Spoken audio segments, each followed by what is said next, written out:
Welcome back to the Void Compass. Today I want to speak on relinquishing control and returning to a place of surrender. I want to take you through that process viscerally.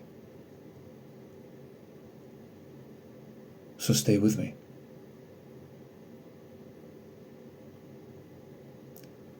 On this journey,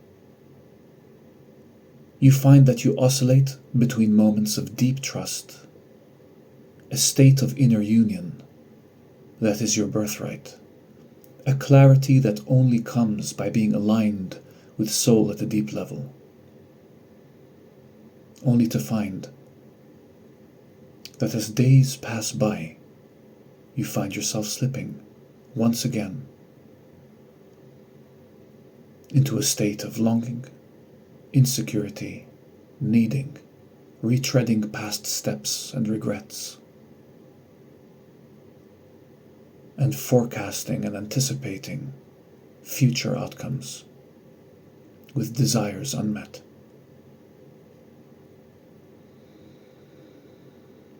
I wish to bring you back from that place, back to a place of surrender. Back to that well of clarity. Back to the area, the space, deep beneath the surface, deep beneath the thrashing waves, into the endless expanse, that body of water, where truth is known and aligned with.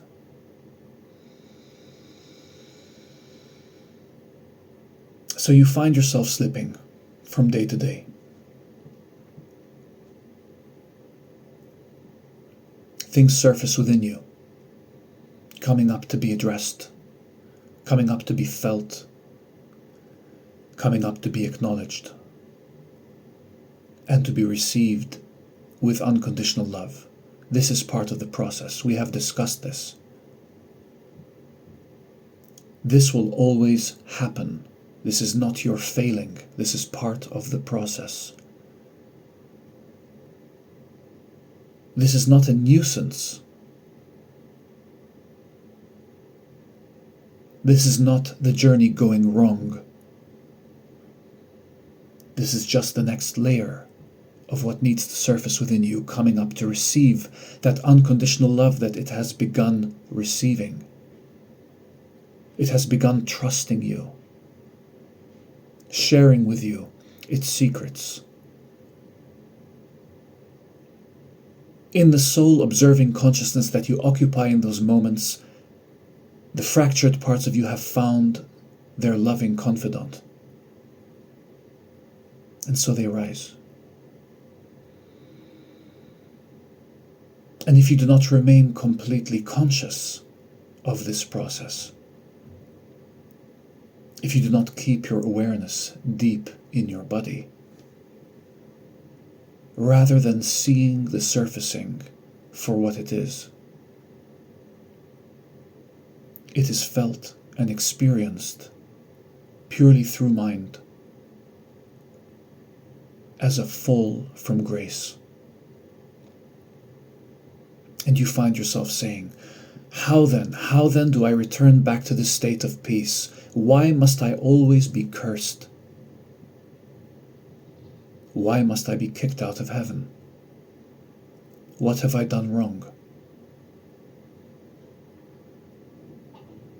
And what is surfacing in that moment, I ask?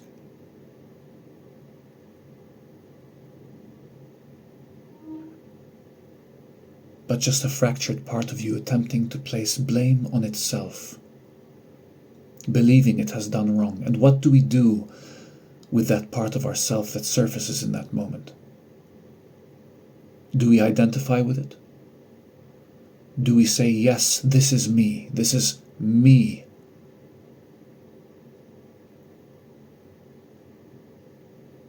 Or do we say, this is just the next layer of me that is coming up to receive my unconditional love? For that is what is surfacing in this one and only present moment.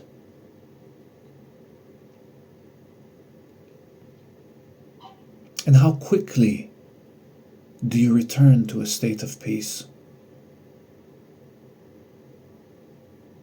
When you extend that deeply loving embrace to that part of yourself, how quickly do you return to a state of oneness with soul? For in that moment, the phrase, "Soul, what will you have me do?" is simply answered by, "I will have you love what surfaces within you. I will have you reparent the part of you that feels so fractured." That is your purpose in this moment, for that is what is arising. It is no longer viewed as a distraction, as a deviation from soul's path, but a continuation of it. But what then when you have missed this opportunity to address it in this loving way? What happens when the snowball becomes an avalanche? When the momentum continues to build in such a way that it becomes completely untenable, threatening to drown all of your perceived forward progress? What happens when the emotions are bursting out of you and you're just the experiencer, no longer able to observe, but have fallen victim to them? What then? Is all hope lost? How can we then return to that state of oneness with soul? And the first step is, no matter how painful it is, come back into your body. That is the portal back to soul. Do not stay up in the mind. Do not judge what you are feeling. Do not label it. Come back to the world without labels, where there are just sensations, where there's honesty, where there's truth. Come back to that space. So you're feeling all of this rise within you. Come back into your body. Good. Face it. Feel it.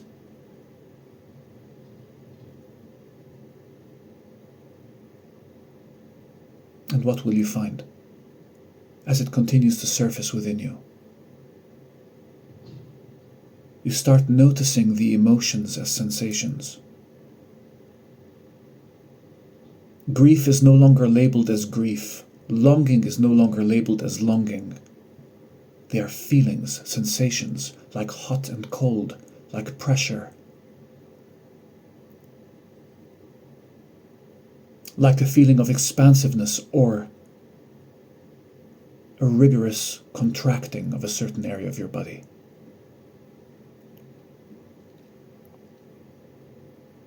And suddenly you are approaching it with a curiosity.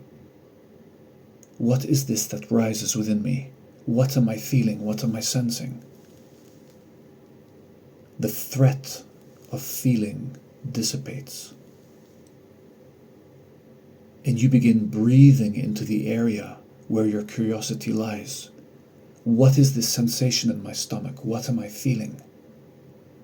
Whereas before the mind would have labeled it, I'm afraid, I'm afraid, I'm in pain. You are now simply sensing the raw sensation, the raw emotional charge that exists within that part of your body. You're approaching it with love, with curiosity. What do you wish to tell me? You are no longer a threat because I'm sitting here with you. And then the truth comes out. Because you have made it safe to do so.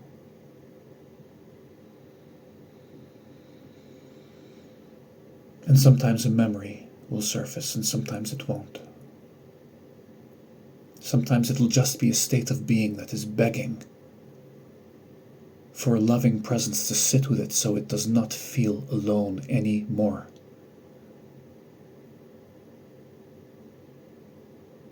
Sometimes it is a state of being begging for an unconditionally loving embrace. To be told it is perfect just the way it is. That it never needed to be different to receive the adoration and love that were always its birthright. And that state of being is pure innocence. It is not there to harrow you, to perturb you, to challenge you. It is but an innocent child that was told so many years ago that you, in a time you may have even forgotten, that it was undeserving, or that it was inherently unlovable.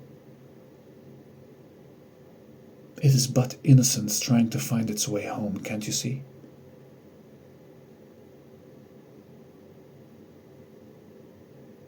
And so you spend time with this part of yourself, deeply holding that space for it, encouraging it, talking with it, reminding it that you're there for it, reminding it that it can come up and speak to you any time that it ever feels that it is necessary to do so.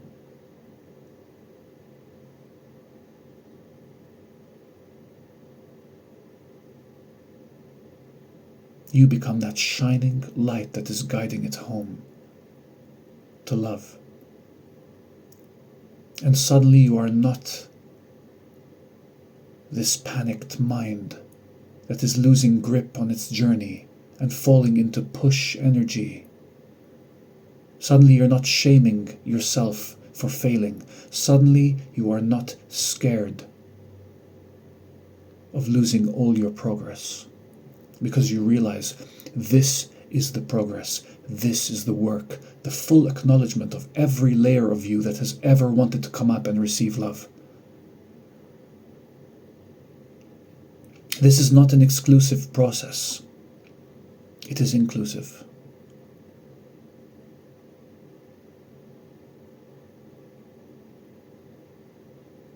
This is not a time to reject. It is a time to embrace. You've been through so much. You've been through this journey at a time when you knew none of this.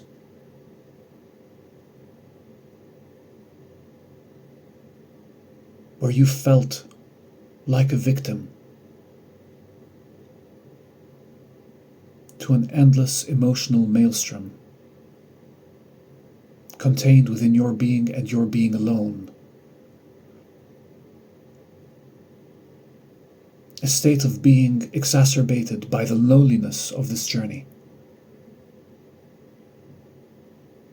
where you were completely unable to tell anyone around you of what you were going through and why. As you desperately sought the information that would liberate you and bring you back into that oneness with soul. What if I told you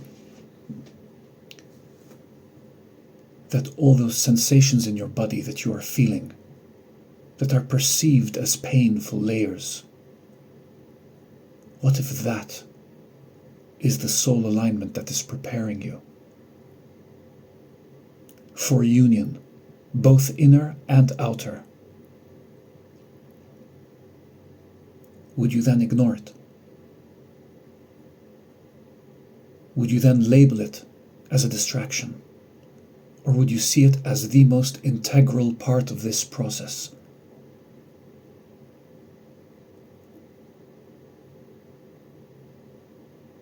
And then what happens when you've transmuted all your pain? What then?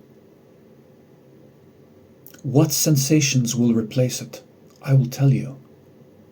Sensations of love, vibrations and waves that pass through you, that leave you wanting for nothing in the outside world. A vertical and not horizontal love, one that is based in a relationship with the divine. One where you can instantly feel completely fulfilled, expansive within, where you feel every energy center light up beautifully.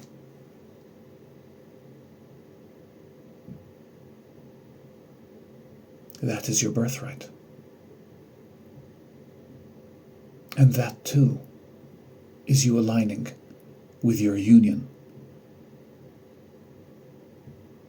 It isn't only painful emotions, but beautiful ones too, peaceful ones. Being in a state of being that is not pain is your birthright.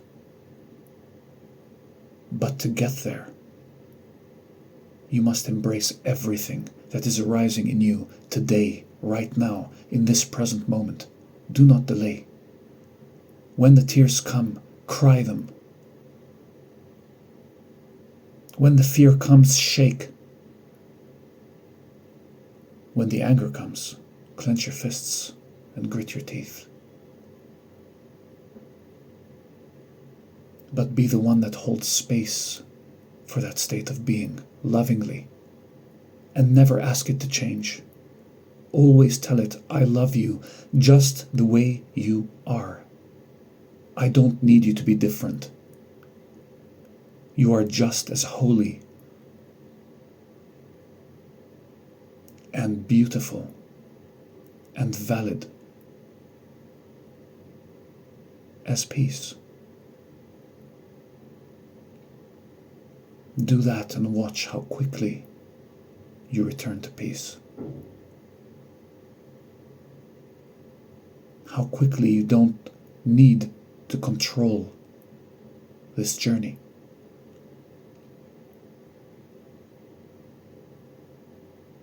How quickly you realize that it is unfolding beautifully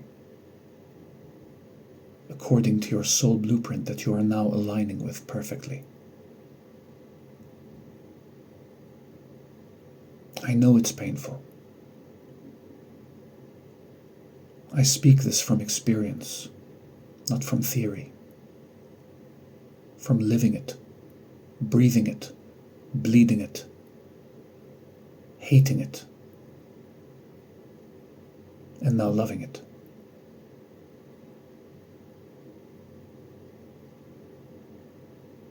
If you feel that you want guidance, that you want support, that you want to share where you are at personally,